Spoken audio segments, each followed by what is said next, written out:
Assalamu alaikum everyone. Thank you very much for joining us today. Inshallah, we are going to begin the program with the recitation of the Quran. أعوذ بالله من الشيطان الرجيم.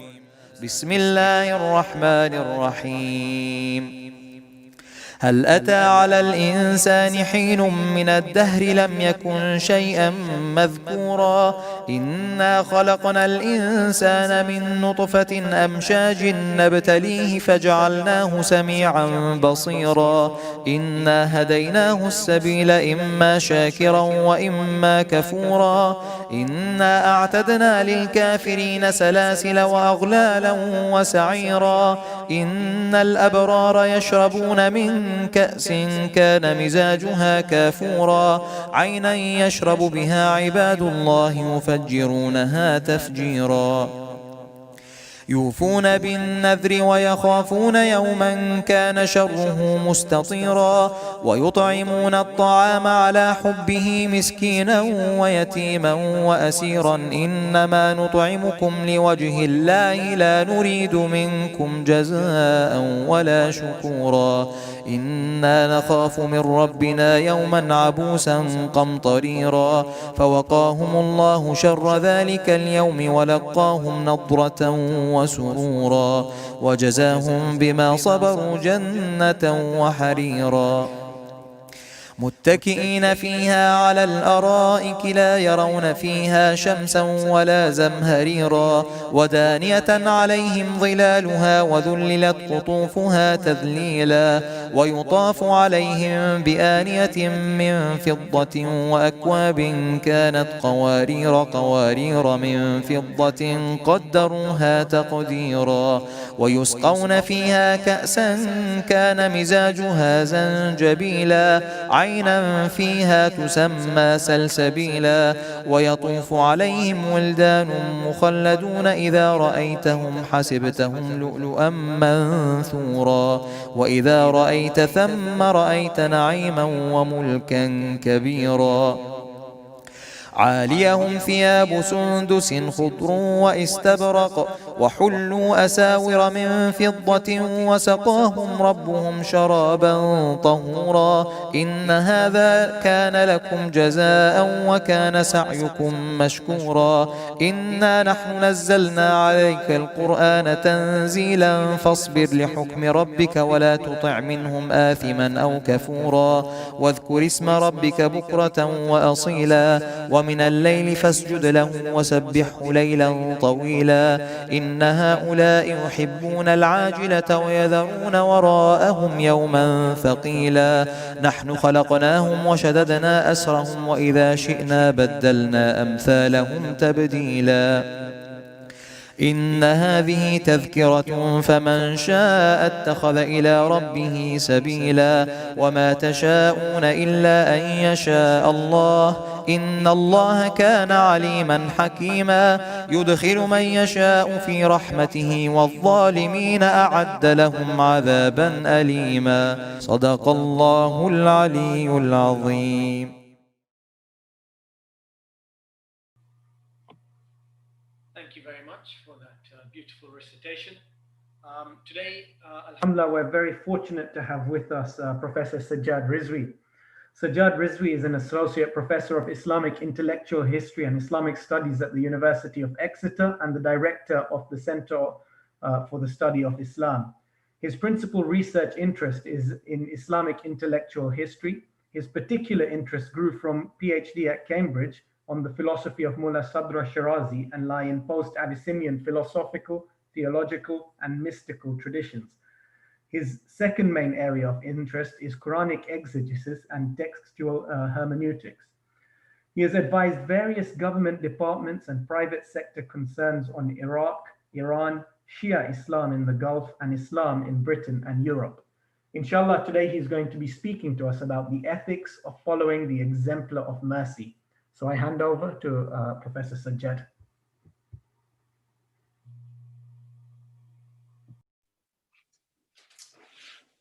Thank you.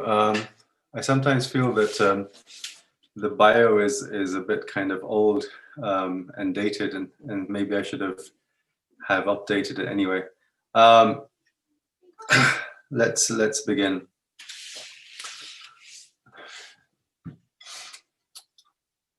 In God's name, the everlasting font of mercy, the ever giver of mercy. Praise is God's, and we can never give him his due. And peace and blessings are with the friends of God, who neither grieve nor fear anything, and the friends in particular, the Prophet and his pure and immaculate family. The title I gave is perhaps quite an ambitious one, and let's see how far we can get with it.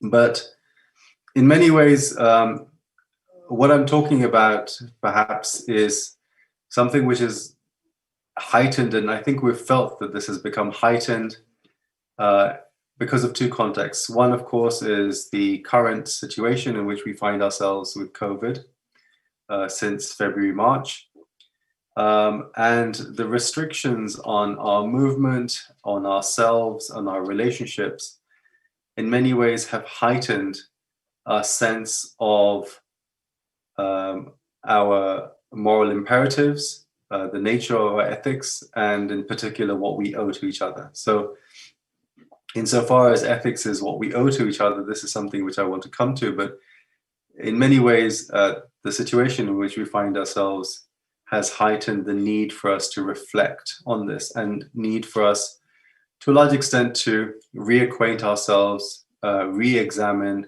what we think about these things, and attach ourselves to some of the foundational elements of our tradition on this.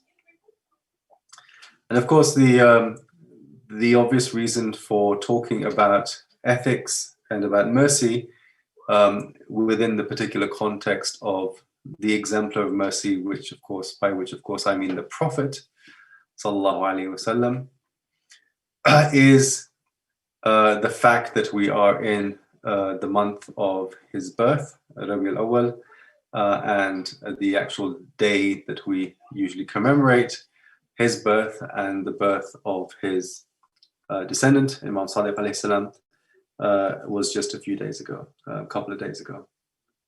So those are the kind of the contexts for why it is that I thought it was useful to broach this particular topic. Now, what I'm going to do or try to do is divide what I want to say into three parts, but to preface those three parts with some of the foundational texts which are of relevance. And of course, I don't claim that I'll be telling you anything new. I think what is always true in these sorts of contexts is that we have the need to reacquaint ourselves with things that we will have heard before, and have a fresh perspective on precisely those texts that we've heard many times before, and to refamiliarize ourselves with them.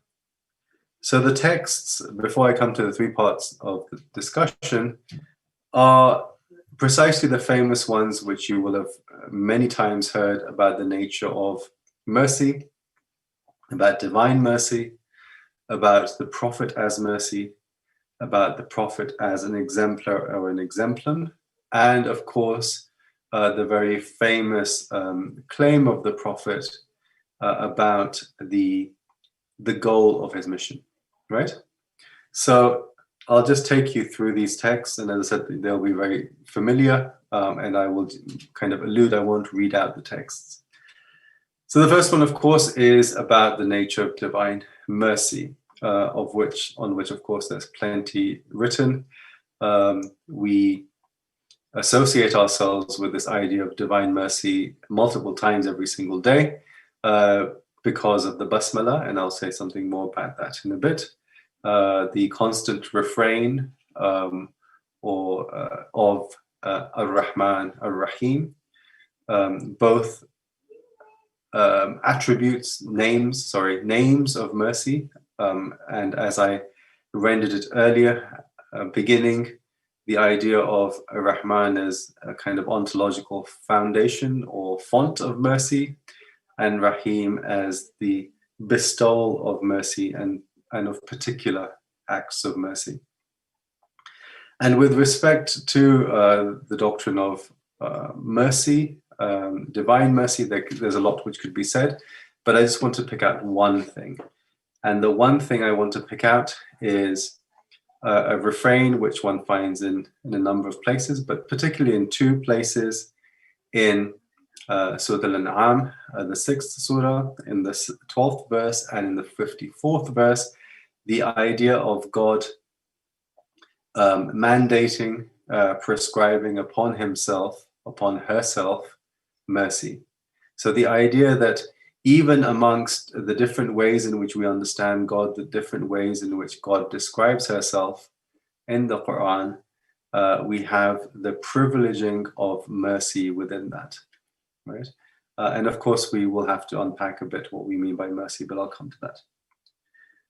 The second text, again, is something which is extremely familiar, which everyone knows, and particularly in this month, the idea of the Prophet, our Prophet, as a mercy to the alameen, mercy to the cosmos, which is expressed in Surah Al-Anbiya, the 21st surah, in verse 107. And again, this kind of raises this interesting question. It's a description, it's addressing the Prophet and saying, you know, we do not send you except as or we did not mandate you, or we did not give you a mission except as a mercy to the alameen. And of course, there are plenty of discussions about what alameen here means, but I think it's useful just to think of it as the totality of the cosmos. So one doesn't necessarily have to go into whether it means the heavens and the earths as the two alams, or whether it means the humans and the jinn as the two types of things which can be known. Or even the two alameen in terms of what is manifest and what is hidden and so forth. But it's basically the idea of the totality of the cosmos, or the totality of what is apart from God. Now, directly associated with this particular verse, the Quranic verse ayah about the mandating of the Prophet as a mercy, you have the expression in Surah Al-Ahzab. And Surah Al-Ahzab, of course, is one in which there's plenty of discussion about the Prophet and relations with the Prophet. And that in itself could easily have been the topic of this talk. Surah Al-Ahzab, verse 21, in which there is the expression that for you, and we can unpack maybe what is meant by you. Ultimately, there are two types of addresses, as we know in the Quran. One is for the entirety of mankind, and the other one is for those who profess to be believers. But at least on the face of it, there's no reason why this cannot be the entirety of humanity with certain conditions. So for you, the Prophet is a godly or a good example, an exemplar. Uswatan hasanatan, a good exemplar. And it qualifies, the Quran's discourse qualifies this idea of the exemplar by referring to three things that you who are addressed do. So he is a good exemplar for you if you do three things. One is if you seek God. And it's important to remember that in the discourse of the Quran, in many of the elements of theological understanding and reasoning within the Islamic traditions, there are two very closely related ideas about this notion of seeking God. So at the base, there is this idea that seeking God or being oriented towards the divine, towards the ultimate reality, is something that is hardwired in all of us. It's something which is basically human. It is an element of, as it says in Surah Al-Rum, the fitra, the natural disposition that all humans have, in which God has created them. Right. So it's something which is hardwired in our natural disposition, that we seek God, that we are oriented towards the divine. Alongside this idea that this is something which is very basic to our fitra, our natural disposition, is the notion that we still have to make some sort of effort, that all humans, everyone who arrives at the age of discernment, should make an effort, an intellectual effort to understand God, to practice their faculty of reflection, their nadar, as the term is in Arabic. And once they practice their faculty of nadar and they arrive at a recognition of God, so they are seeking God, they arrive at a recognition of God, and they understand that God has bestowed certain gifts upon them, including being the recipient of the ontological mandate of mercy through existence itself, and that there is a requirement to reciprocate to that gift, to that bestowal of mercy, of existence, that they take on a moral obligation. And so the response in that sense to mercy, the response to that gift, becomes the taking on of an ethical imperative, a moral imperative, a way of living in which one then seeks to render what one owes to the other, what one owes ultimately to God, and also what one owes to one's fellow human and our wider cosmos. And of course, the understanding of what is owed, the understanding of that ethical imperative, is again something where a further expression of God's mercy is the provision of grace, so that we can better understand how to do that. And of course, as I'm sure you all know, but just to remind us all, there are two elements of that grace, that lutf, which is an expression of mercy, which allows us to understand what that ethical framework is. And one of them is our rational faculty, our reason, our ability to reflect and ponder upon ourselves and our cosmos and what is required. And the second one being the way in which God communicates to us through the provision of prophets and through revelation and through guidance, of course, after the prophet, through the Aimma alayhimus salam, right? So that's the second kind of condition, which is the first condition which is laid down in this verse about seeking God. And the second thing is for those who are aware of the Yawm al-Akhir, so the afterlife, what comes after, and that's directly associated with that, because the recognition of God and then the taking on of the ethical framework is to achieve a successful reciprocation in this world, and of course also in the eternity of the afterlife. And what connects the two is this notion of the third condition, which is expressed in the verse, which is about the remembrance of God, those who perform the dhikr of God. So there's this idea that seeking God is not merely an intellectual exercise. Thinking of the afterlife, these are not just matters of contemplation. The dhikr of God is something which is a constant spiritual practice, which lies at the very heart of this, right? So that is the third text which I wanted to put forward, this verse about the prophet as the exemplar in Surah Al-Ahzab. And then the final text, which, as I said, constitutes the foundation of what we're discussing today, comes to this very famous text, one of many, which encapsulates or tries to encapsulate what the nature of the mission, the prophetic mission is. Now we know there are many others, and some of these texts are described within the context of considering what it is that is minimum for someone who describes himself as a Muslim to profess or to do, right? So you famously have the Prophet in the early part of the mission saying, you know, say La ilaha illallah and be saved, be successful, right?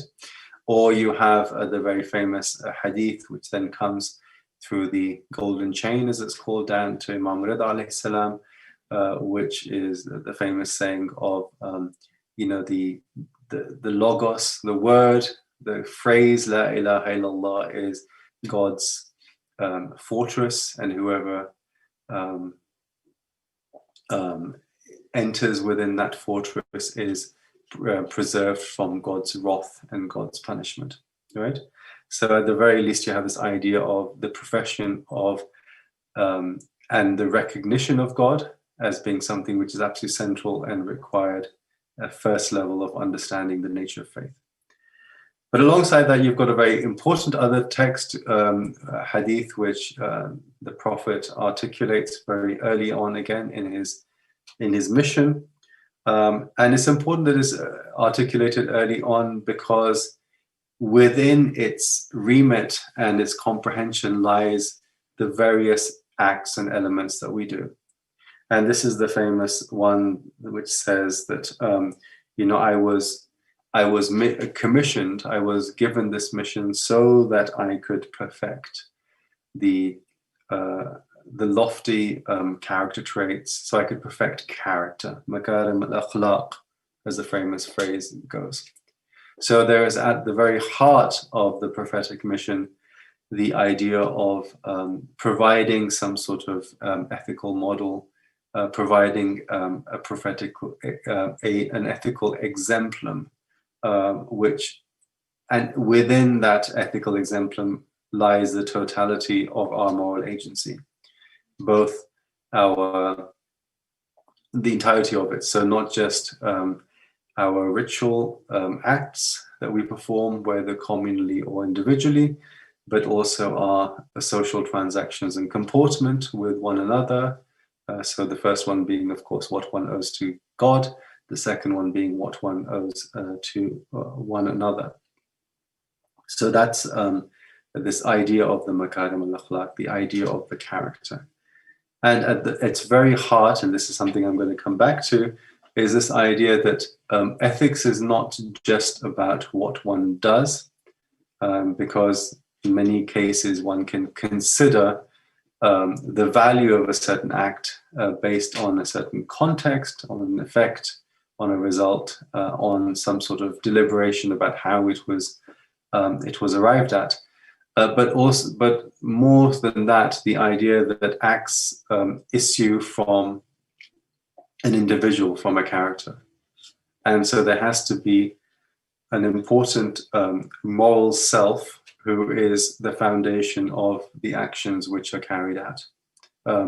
This, of course, is very much part of the virtue ethical approach that one finds in classical Islamic ethics, whether it is the scriptural sort of ethics, which one could consider arising out of the understanding of these sorts of texts, or whether it's the more kind of philosophical reflections one finds later in the ethical tradition, which is influenced by Aristotle and Plato and the ancient Greeks, but also coming through with homiletics, advice literature from the Iranian and the Indian traditions as well, which then come together and are fused in the akhlaq tradition with the hadith and the sayings of the Prophet and the enumeration of certain key virtues, the discussion of key vices which have to be avoided, so that the entirety of the ethical imperative is to build character. It's to be a certain type of person. It's to realize one's humanity in a particular way. And one finds, as I said, that developing in many ways, in two ways. Firstly, through the akhlaq literature itself, starting with the Akhlaq al-Nasiri in the 13th century by Nasiruddin Tusi, but also through the very many works of literature, whether they are the prose works or the poetic works, insofar as that middle period and later period development of that literature on homiletics, on literature, is really about the production of adab, and adab as both literature and comportment. So one then engages with those stories to become a certain type of person, and one follows the stories for the examples in those particular stories. One circulates those stories because it's through the transmission and the recounting of narrative that we can help understand the way in which our moral self should develop. Now, admittedly, that was a ridiculously long introduction on these texts, so I do need to move on quickly to, as I said, what would be the three parts of what I want to talk about. So the three parts, just to quickly say what they are, is firstly the idea of mercy as an ontological mandate and as providential. The second one is particularly the ethical model of the prophet. And the third one is, in a sense, an eschatological variation, or a coming back to why it is that mercy is prior to everything else, which relates to our, in a sense, our destination. And then I'll try and bring everything together by discussing a bit more what sorts of ethical norms are then being proposed through that system. And the central one is something I've touched upon already, which is this idea of the importance of literature. And the second one is, and the recounting of narrative. And the second one, which is absolutely central, is this theme of gratitude, of shukr. And of course, in that context, it's very apposite that the recitation, the Qur'anic recitation that was done, which we heard just before I started, was Surah Al-Dahr, Surah Al-Insan, which actually places this question of gratitude and ingratitude at the very heart of the human condition. And of course, it gives you certain ideas about what happens if one is grateful and what happens if one is ungrateful. Okay, so taking the first one, and I'll try and go fairly quickly, the ontological mandate. Now, again, as I said, this will be very familiar to you. We come back to this question of the complementarity between the divine names of Ar-Rahman and Ar-Rahim. It brings us to this idea that expressed in a number of hadith about the process of creation, the process of the unfolding of God's providential plan for everything other than God. You have the mandating of mercy and the idea of parts, 100 parts of mercy in others, which is similar, and how these mercies are deployed and spread out through the entirety of the cosmos, right? So it is those mercies which, in a sense, keep the cosmos together. Mercy is an ontological mandate. It's creative. It's what brings about the nature of existence. So the divine name Ar-Rahman, the everlasting font of mercy, is that by which the entirety of existence unfolds. And it is providential because it also expresses the idea of God's utter care and concern for the totality of the cosmos as well. That care that God has extends to every single mote, every single speck, every single atom every single tiniest element and part and time of the cosmos, right? So this is part of that wider ontological mandate of existence. And the second element, of course, being the of Rahim, of course, referring to the name which denotes the particular acts of providence. So you have general acts of providence through the ontological mandate of mercy, and you have particular acts of providence. And particular acts of providence ultimately explain why it is that within this general system you get particular prophets who are then sent, particular scriptures which are then mandated, particular religious dispensations and communities which are put forward, particular guides who are then presented as mediators. And this is a very important point, because sometimes one thinks of providence purely in the former sense of this general mandate, and doesn't consider the idea of the special providence, or the ways in which the fact that a particular individual, Muhammad ibn Abdullah sallallahu alaihi wasallam, is sent at a particular historical time, is also an act which is providential.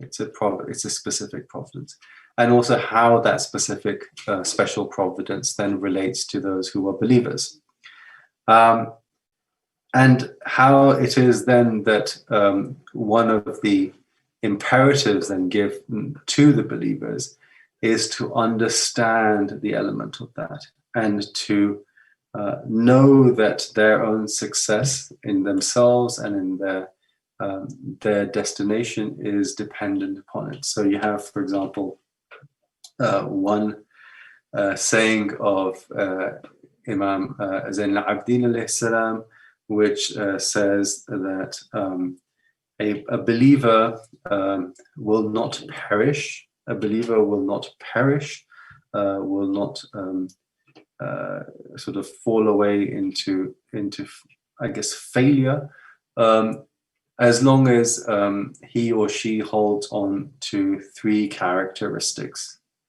And this again is an indication that this is part of the character that an individual should have, and that character is associated with certain types of truth claims and moral truth claims that should be held, as well as metaphysical truth claims which will be held within a person. The first one, of course, is the very famous profession of God's unity, that La ilaha illallah, wahdahu la sharika lah. The second one is clinging on, and this is extremely significant, clinging on to the idea of the intercession of the Prophet, and being very hopeful of that intercession. So that's the mediation between God and the cosmos. And the third one being entirely hopeful and trusting in the scope and the expanse of divine mercy, right? So that is an extremely important thing. So a person will always be, a believer will always be successful as long as they hold these three character traits within them: the profession of monotheism, the hope and desire, and the expectation even of the intercession of the Prophet, and also the hope and desire and wish for the scope and the expanse of divine mercy to envelop and embrace them. So that's the ontological mandate. Now, the second one, of course, is this idea of the ethical model of the Prophet, which as I said, was an element of the way in which the special providence of the divine relates to us, to people generally. And this is where we need to consider a bit more what we mean by this idea of the makarim al-akhlaq, and understand how ethics then relates to the person of the Prophet as an act of mercy, as an act of divine mercy, even as a manifestation of both of the names of mercy, both Rahman and Rahim.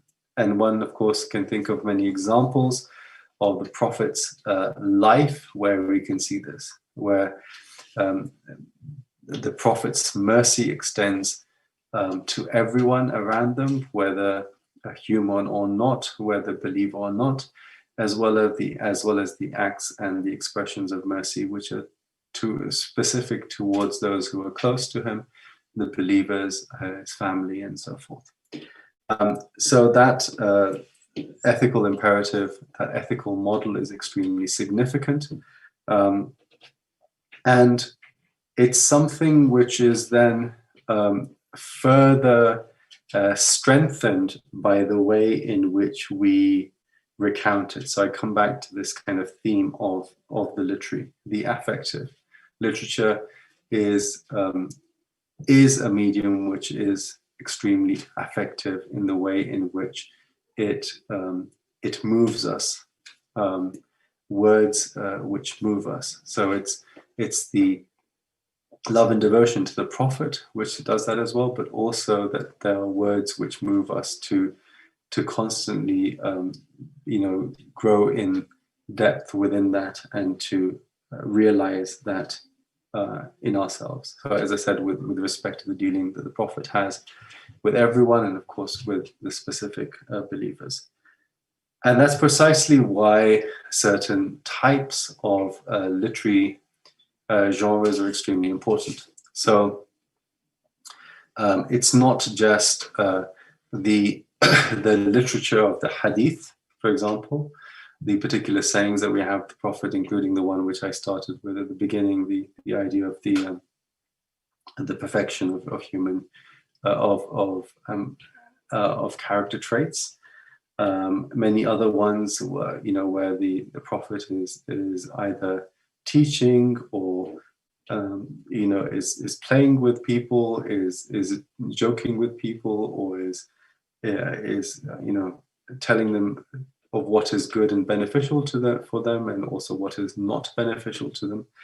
But also the ways in which literature acts to remind us of some of these stories, different languages, whether it's in Arabic, in Persian, in Urdu, in Swahili, and many other languages, but also which heightens our love and attachment to him. And this is, of course, something which is very much a feature of this particular month and the commemorations and the celebrations that we have, and the way in which we smile and the way we sing, and in which we recount and share our love and devotion for the Prophet, right? So whether it's the formal, famous poems of praise for the Prophet, whether it's works like the Burda and other famous texts in Arabic, or whether it's various types of qasaid and manaqib literature, which is in Persian and Urdu and many others, all of those are in a very important way in which we share our love for the Prophet and share our attachment to him, and of course to his family. And those kind of mahafil, those kind of settings, those communal settings, and of course nowadays we know that in many ways these settings are very much online and virtual, and allow us to share a community which is in some ways perhaps broader than we would normally have, where we tend to be restricted by place and the size of a center, whatever, are ways of developing ethnical communities, right? And I think that's quite an important one, that the communal sharing of that is also part of it. It's in many ways a spiritual practice, which is precisely heightening within oneself the awareness of that character, that through that love that one can focus upon the character, that the ethics of following the exemplar are very much heightened by those poems and those different types of affective literature. And on the third part, the eschatological, and I'll do this very quickly and come back to further this issue of what the ethics are. It's merely to say that mercy is both the beginning and also the culmination life in that way. So insofar as mercy is the way in which the ontological mandate of existence arises, similarly mercy is the way in which one then arrives at one's destination in the afterlife, in which one arrives at of course, before that, to the end of days and the winding up of the cosmos, the kind of messianic element that many religious traditions have, and of course our tradition very much does have, about the world turned upside down because what is considered to be the norm has already been kind of perverted and contorted in a particular way, so that it is not about human flourishing. It's certainly not about human moral flourishing. And so you have the idea that the messianic desire and impetus is very much about reversing the idea of moral turpitude and injustice in particular, and this desire for the messianic figure to convert that into goodness and justice. And then with the next stage, of course, being, and so that is an expression of the mercy, and the next stage, of course, also the afterlife being an expression of divine mercy in its totality as well. So that in the end, just as it's the beginning, it is the word of God and the ultimate names of God with respect to mercy, which are the foremost and the uppermost. And so that just brings me to say like one final word, because I'm aware that I have been speaking for longer than I was expecting to do. And coming back to the theme, which is raised in Surat al-Dahr, which we heard earlier.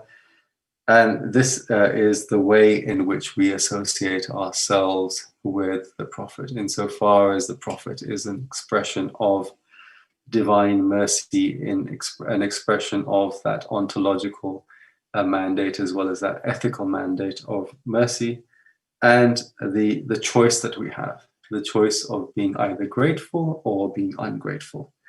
And being grateful is very much the desire to cleave towards the Prophet, to be desirous of his intercession, to seek the love of the Prophet and following the Prophet, so that God, of course, also loves you in the famous Qur'anic verse, and to express that in ways which we share, of which in particular it is the literary elements that I have tried to talk about, at least briefly.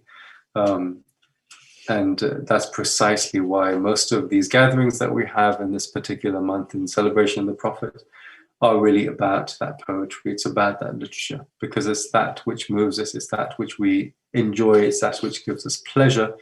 And that pleasure, of course, is an important element of that. It's a way in which we give back. We are grateful to what we owe one another, and we are grateful to those who have given us the gifts, such as from God and from her friends, such as the Prophet and the Ahlul Bayt. I think I should stop really at that point. I've tried to throw many things at you, and as I said, most of these things will be very familiar, but I hope it will certainly raise some questions. Of course, I could have gone into far more controversial issues, but you'll feel free to ask whatever it is that you wish to. So thank you very much. Allahumma salli ala Muhammad wa ala Muhammad.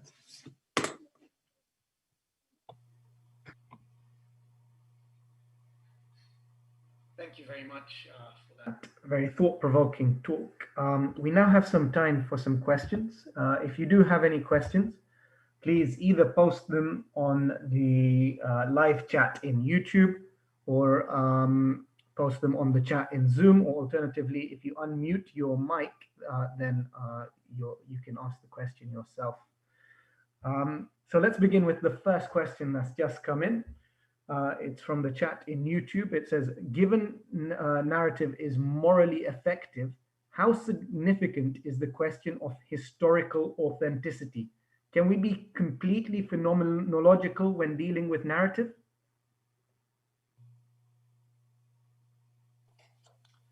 So that's an interesting question, and I think I know what you mean. I'm not really caught up with the question of historical authenticity, quite simply because I think that whole question is extremely fraught. I'm not someone who works in the early period, but I'm certainly familiar with the very many problems there are with texts from the early period. At the same time, I'm perfectly aware that there are narratives and there are stories and there are notions around the building of character and of adab which work. So I think there is much to be said for the value of those sorts of values and ideas of living and spiritual practices which are passed on within communities. There is an effect, an effectivity, an efficacy within that, which I think is still quite useful. So I'm not terribly concerned with whether a particular story in its entirety, in every single tiny detail, is an expression of what actually happened or not. It's not something which concerns me. Okay, we have another question. How can these narratives and stories that you mention about the Prophet influence us in our daily lives? So there's different ways in which you can do that. At one level, there is a value in reading, in inculcating, in sharing stories, insofar as we know how texts impact upon ourselves. They impact on our souls, impact on our reality. And so there is a way in which the sharing of the good, the sharing of the wholesome, the sharing of the loving, the sharing of the compassionate, in and of itself has that kind of positive effect on us. It's, you know, whether you describe that as being just an effect of psychology or whatever, that's certainly the case. The simple act of doing that does it. And we, of course, know that because of the sort of things that we are told about, you know, the recitation of the Quran, the zikr of God is something which has that kind of positive effect within us, regardless of whether one's kind of reflecting upon the next level of what that means for us, how we change ourselves. So at the very least, that is already the case. The second one, of course, is another step of transformation where there is an attempt to try and internalize those stories. So basically, so what does the Prophet do in a particular context? What does he approve of people doing in a particular context? And then to see, well, how can one imitate, exemplify that? And also, how can one then share that as the idea of the good or the ma'ruf, which you then also encourage others to do, right? So there's that second level as well, which can be quite particular. Now, of course, that doesn't mean that every single detail of that is the same, because, of course, the context, the language that was used, the basic historical contingency of our lives is quite distinct. So that's where you think about the third level, perhaps, which is to try and see if there are particular principles and norms that can be derived from that. So, can we conceive of certain things that we could call the virtues, right? So the idea of how it is that one, helps one another. The notion of sadaqah. Even the sadaqah of a smile, as is often said in the example of the Prophet. How is it that smiling at someone can be a positive affirmation? What is the principle that is contained within that? So I think there's different ways in which one can do that. There's the kind of self-purifying, the act of the Prophet purifying the souls of the believers, as it says in Surah Al-Jumu'ah. There is the rehearsing and the inculcation and the internalization of certain details of narratives. And then there's the third level of looking at the wider principles which arise and arriving at notions around virtues. So whether these are things like, compassion, friendship, love, justice, equity, and so forth. I mean, these are certainly courage, forbearance, patience. These are all things which definitely arise from those narratives.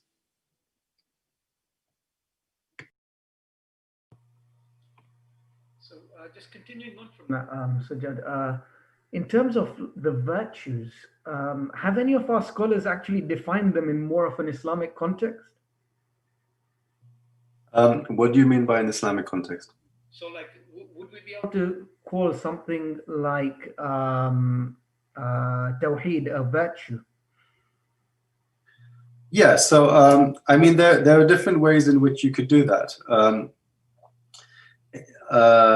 It would depend on how you describe Tawheed. So if the fundamental thing about Tawheed, which goes back to the La ilaha adabi, that of course is a virtue insofar as it's about giving God a certain prominence, a presence in one's life which is total, which also relates to this famous notion of ihsan, or of virtue itself as being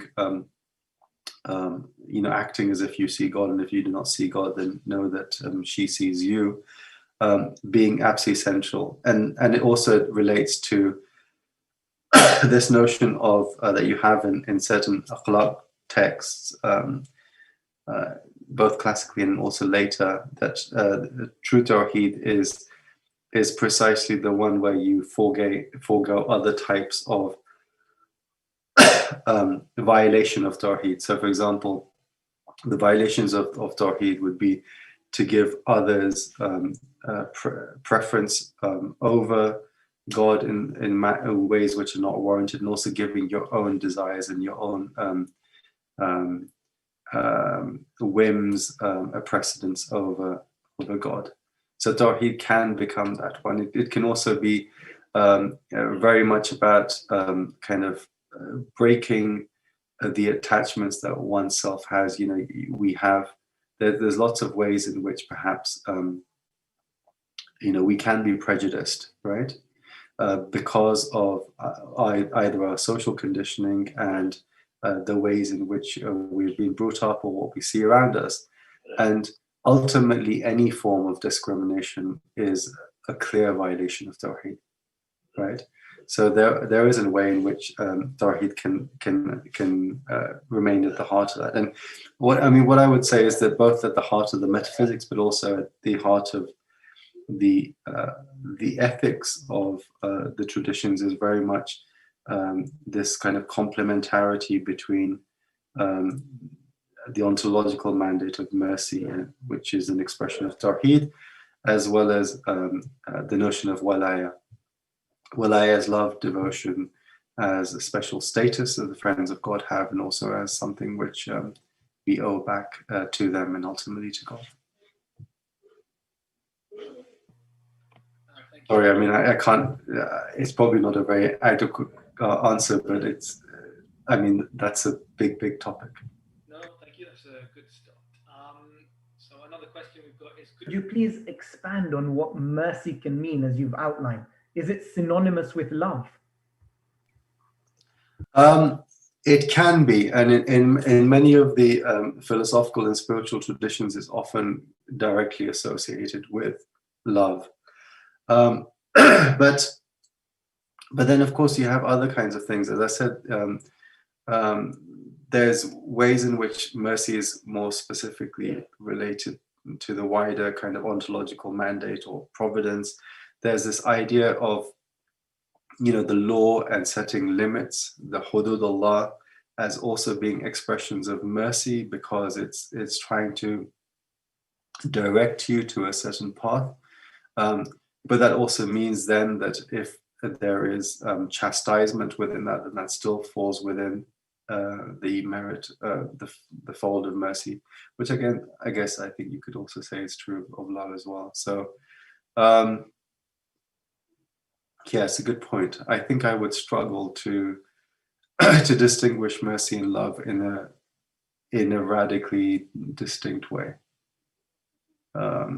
because love, it has both an ontological mandate of creation, and love also has a role in fulfilling what we owe to God and to others, and also in our return to God. I'll give you one example of this.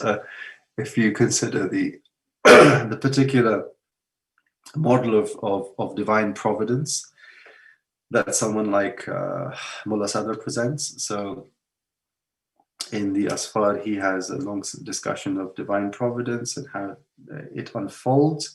And then he raises the famous problem of evil, which is directly related. Theodicy is directly related to the question of providence. And the way in which he tries to resolve that is by saying that it, just as divine providence arises out of love, and God instills, hardwires within every creature love for God, that the way in which one then overcomes multiplicity, overcomes strife and conflict and evil and afflictions, is by the awakening that instilled love that every creature has for God, so that one can return to God. And it's, of course, it's not just a model that one finds in Mulla Sadr. You find it in other thinkers in the Islamic traditions as well.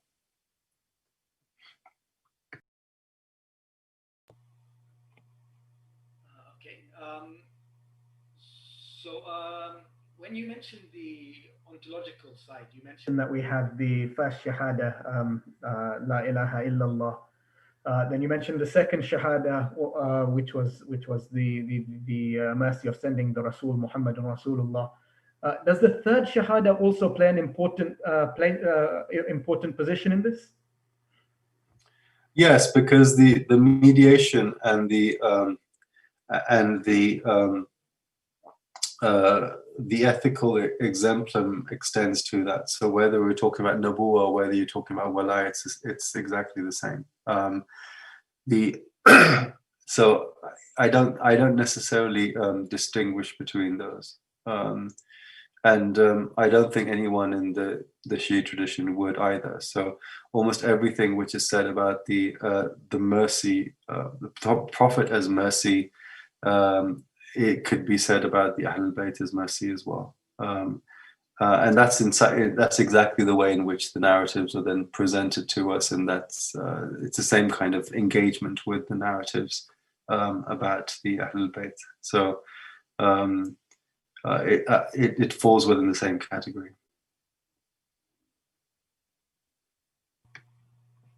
Excellent. Thank you very much. I don't think we have any further questions, and alhamdulillah, we have had quite a few. So if there are no further questions, then inshallah I can bring the session to a close. Thank you so much for your time. It's really been enjoyed. But Sajjad, before we end, I have to ask you one small thing. What's the excellent background that you have behind you? So the problem is that we're quite constrained in what backgrounds we can use. The university has actually switched off our ability to upload things. So this is stuff which I uploaded ages ago. It's the Sharaf al-Shams. So the main thing in the middle, if you can see in the middle, right, the you know the symbols in the middle, that's what's known as Sharaf al-Shams. It's an occult formula, and there's various other things around. So there's the Nadi Ali in the wider circle. So the Sharaf al-Shams is like it's an ultimate occult protection, and I'll leave it at that. Okay, thank you very much. Yeah, no problem. Sajjad. It would take too long to explain it in detail. No, but if we Googled Sharaf al-Shams, we'd be able to find stuff about it. Yeah, you've probably seen it because it's very common to get the Sharaf al-Shams written on a ring. I have an aqiq which has the Sharaf al-Shams on it. Okay. Thank you very much. Again, thank you so much for the time you spent and explaining these very thought-provoking concepts. Assalamu alaikum. Alaikum salam.